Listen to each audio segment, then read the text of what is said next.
Welcome to the Landlording Show. I am your host, Tim Harstead, and this is the show where we dig deep into how to manage and run your investment properties. There are a lot of other shows out there that will tell you how to best get an investment property and how to find deals and things like that. But I have found that there's a lack of information on once you actually have those properties in hand, what to do with them to maximize profit and minimize stress. And that is what we are here for. Today, I want to talk about the 5 ways that you make money with investment property. I think everyone that's listening to this probably can agree that investment property is one of the most lucrative ways to make money with your own money. And stocks are great, and there's other things that you can invest in, but at the end of the day, investment property has so many different resources and different ways that you can create funds with it and create money for your investments that it's the best way to invest your money, in my opinion. However, I think during the last 5 years, we've fallen into a trap of only thinking about cash flow. And I think we had a unicorn last decade in investing in property where cash flow was super high, and that most deals, because of the super low interest rates that we may or may not ever see again, most of these properties you could buy and you would cash flow money that you cannot do under normal circumstances, under normal economy. And truth be told, the economy is actually probably better off not have gone through this. It was great for a little while, but now prices of everything have risen. And a lot of that has to do with the inflation because of low interest rates and all that stuff and everyone having extra money. So it's not all bad. But the first way, obviously, of making money is cash flow, which means you pay out, you collect rent, you pay all your bills, the money left over every month is your cash flow. Now, again, I want to just talk about the pitfalls here, right? Because people take cash flow as it comes in, and if you go and spend that money, it's gone. And one day, especially if you're holding for long term, you are going to have a major expense. So if you're not putting away a fund with that cash flow and keeping money for a rainy day, when you have to replace that roof every 20 years, when you have to redo pipes in your house because the house was built in 1890. I think a lot of people buy these houses very cheap, especially I'm on the south side of Chicago where I manage properties. You can get a property for very cheap, but there's going to be a point in time where the fact that certain things haven't been done in 100 years, you're going to have to put money into the house. And that doesn't make it a bad investment. That doesn't make it a bad point. It does mean that you probably could have had a better inspection done at the point of sale to make sure that you knew these expenses were coming, but you probably still got a good deal, even though there may be years where you're cash flow negative because you're making $800 in rent on a unit, but then you had to place the roof above the unit for 20 grand, and you only made 8,000 that year. Yeah, you're going to be cash flow negative, but that's when you have to start looking at the other ways that you are making money and why that's so important to know if your investment's a good investment or not.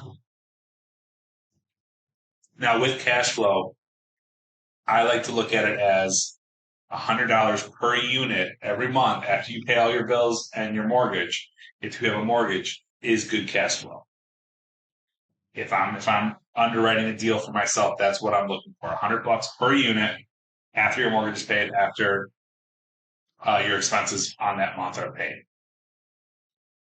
Now I'm going to go into the second way of making money out of the 5. Number 2 is going to be mortgage pay down. I sort of touched on it there. You're going to pay your mortgage first, then you get your cash flow. Well, when you pay that mortgage, your only actual expense there where you're losing money is your interest. So when you pay an interest payment, that's money that's out the door. I shouldn't say that. If your mortgage is paying an escrow, then when you pay your insurance, you pay your taxes, that is also an expense. But the true mortgage is just mortgage and interest. If you don't have an escrow on it, but some people do, some people don't. If you don't have an escrow, the interest is an actual expense. However, when you're paying down that principal, the principal pay down is putting money away for a rainy day. So when you go to sell, or if you're going to do the BRRRR strategy, you go to cash out, all that money going there is money that you can eventually tap into, whether it's on refinancing or whether it's when you sell, you're going to be able to tap into that money. So that's a big thing that people don't think about. They say, "Oh, I'm only making $100 a unit. Why is it worth doing all this?" Well, you're not making $100 a unit because you're paying your mortgage. Let's say your mortgage is 800 or 900. I'm going to say 1,000 to make math easy. Your mortgage is $1,000. That's $1,000. Let's say 300 of that is interest. That's $700 now. That is going to money that you can pull out at some point. And that's a big investment. That's better than any savings account that you're going to find. Uh, and the reason that's better than any savings account is because of option number 3 of how you're going to make money, and that's appreciation. So with appreciation, obviously you buy a house for $100,000. Again, I'm just using round numbers. You buy a house for $100,000, and when you go to sell it in 5 years, it's no longer worth $100,000. It's now worth $200,000.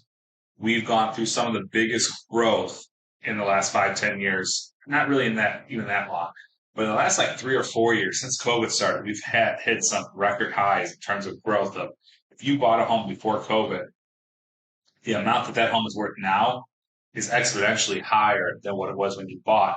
And that's something that you can tap into, whether you're refinancing for BRRRR, refinancing to take money out to go do something else, or if you are just holding on to that equity so that when you sell it in 5 years or 10 years, whatever your plan is for the property, that's money that you made. So not only are you paying down the principal into a savings account, but the interest rate that you are making money on is incredible. So again, you're paying maybe 20%. Obviously, if you house hack, it's even less, but let's just take the base investment. You pay 20% to get a mortgage, and you're able to just continue to grow every month, get $100 cash flow, pay down some of that. When you pay that mortgage, again, 700, 800 bucks, whatever that portion of the mortgage that goes to your principal is actually going to go into save. I'll just call it a savings account for you. And now the interest on top of that is the equity that you're gaining with the appreciation of the home, which is a big thing that many investments, your appreciation is going to be higher than the actual cash flow. And that's a perfectly great way to invest because you may not make all that much money year to year, but there are very few investments that you can turn $20,000 into $100,000 in 5 years when you go to sell. It's an investment. A stock market on a good year is 10 to 11%. You're making $2,000 on that 20,000. Here in 5 years, you're making 20 grand a month, or 20 grand a year, I should say. If it goes up from a $100,000 house to a $200,000 house in that 5 year period, which again, we've seen a lot of those. So cash flow isn't everything. Obviously, it's an important thing because we don't want to get into a spot where you can't afford to keep up with the place. But we should never look at the day-to-day cash flow as I need to live off of this right now. This is, in my philosophy, where a lot of people go wrong is they're trying to live off their investments before their investments have matured enough.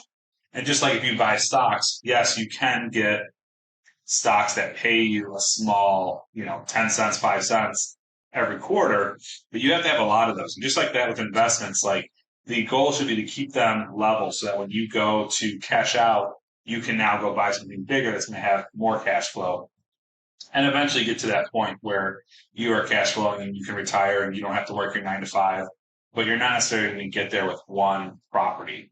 And I see a lot of people trying to do that where they want one property that's going to pay everything off for them. And it's really just not going to happen that way. You need to have, 50 to 100 doors if you're trying to replace a decent sized income. And that's something that's doable because as you appreciate, you can move markets, you can change areas. You can go from buying a single family home to a 2-flat to a 4-unit to a 10-unit, 20-unit. Just keep building from there. So appreciation, whether you're doing the BRRRR strategy to get more properties or you're eventually going to sell and buy something bigger with the equity you built in a different area, there's a lot of ways that you can make a lot of money in real estate with appreciation. Now, number 4 is going to be value add. So you buy a place and let's say we buy a place for $100,000 and all the houses around there are worth 200,000, that means there's a big opportunity to put work in and spruce up the place and make the place a better place that you're going to want, that tenants are going to pay more for. Sometimes you don't have to do that much work in the place. It's just a matter of having a landlord that has not increased the rent to keep up with inflation. We have taken over properties where the rents were $700 a piece and they should have all been $1,200. And the property wasn't in bad condition. It wasn't like, hey, we need to put another 100 grand into this to get the property up. It was literally just a management sense of going to the tenants and saying, hey, all these things have happened over the last few years. We need to increase your rent to keep up with taxes, to keep up with all the issues going on and all the costs associated with this. So here's your new rent. And the rents went up $400 or $500. Now, we didn't do that all in one swoop. It's not going to be a month-long thing. It's going to take a year or two to get a building into the right spot, especially if it's a multi-unit. It's a single family, you might have some better luck doing it pretty quickly if their lease is expired and things like that. But after you get that, now you bought a house that was making $700 a month in rent, and you turn it into a house making $1,200. That's now the cash flow is going to be much higher, but B, your appreciation, because most investors are looking at cap rates and looking at the rate of return, rent versus how much I have to pay for it. Now, when you go to sell that building or go to refinance, you're going to be able to pull a lot more out or be able to sell it for a lot more than what you bought it for.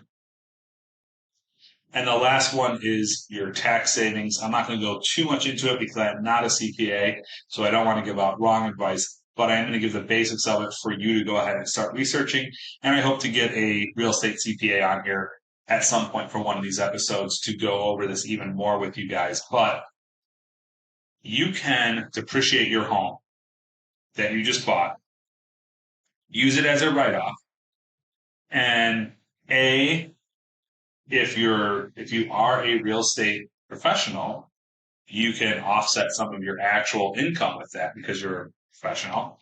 Or B, use that to offset and take your cash flow that you're making and not have to pay taxes on it. So if you're making, 10 grand in real estate profit, you can depreciate that home oftentimes and not have to pay taxes on that 10,000.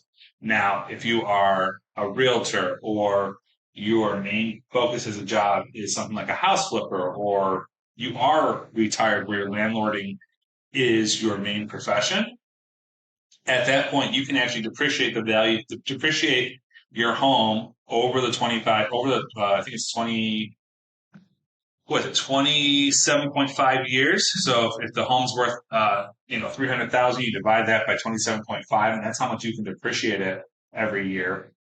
And that money can be taken off of your income. So, and again, there's different rules to that. So definitely talk to a CPA on that.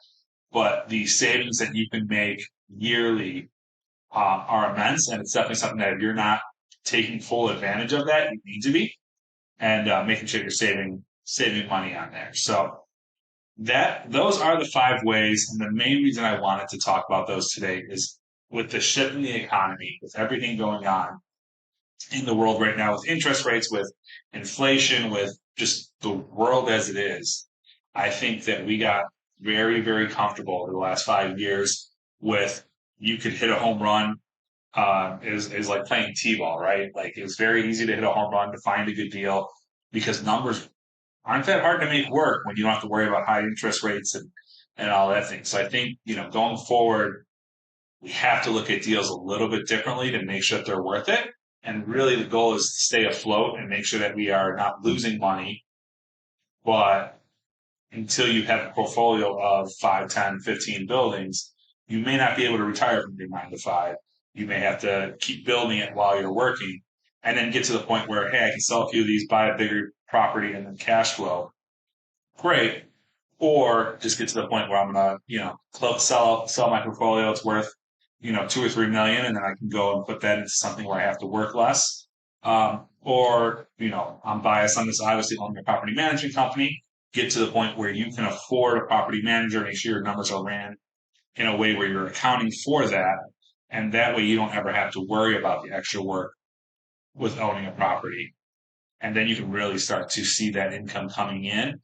as extra money, as a side hustle, as, passive income instead of a second job that you have to work. So those are my thoughts for today. If you guys have any ideas, let us know. We'd love to hear from you guys. And we'll see you guys in 2 weeks for the next episode.